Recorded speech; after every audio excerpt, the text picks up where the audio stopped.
aron na atong luwason o siba ko ingon ang citizenship kay tanawa atong nga leaders sa atong nasod. Murag di naman Katoliko panguna-una makakuha ang mga Katolikong dagko unta. So makita na ko diha asa ta nagkulang ng isod. No, sa leadership palanggaan sa atong panggobyerno.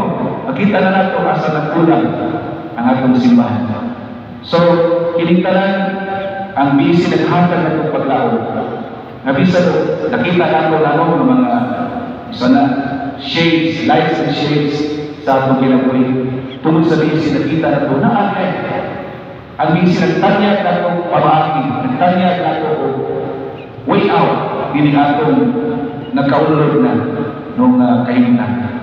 So, padayon na, kunya, palawin may pagod. Palawin may pagod may soul. Di lang kayo naghanda, pero di ka magdawat ang responsibilidad. Aron na, damo, daghan katawan sa pare, mas maapon ang mga katawhan.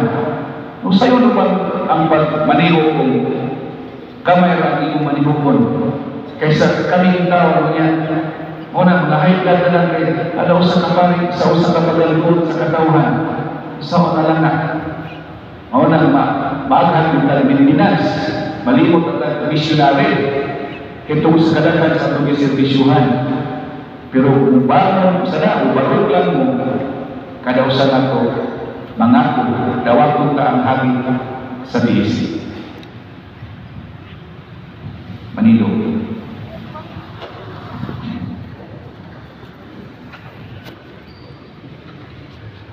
Masalibot na dalo o padayag sa atong mga panginahan ng Diyos sa atong mga nangyayumag tayo sa kanangin ng mga anak.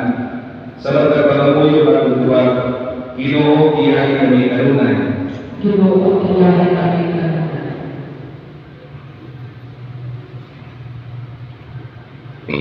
Na ang simbahan, na anaa sa kabayaran, matuloy diha sa mga tinatawag hukma, ug ang mga pamilya, masayo ug makasabot sa kahalawon sa Diyos ng hukma.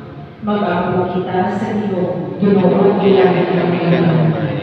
Na ang mga ninyo, mubati sa mga panginahanlan sa usag-usa, kung makita sa maduol na kalipay, diha sa ilang panagtiayon.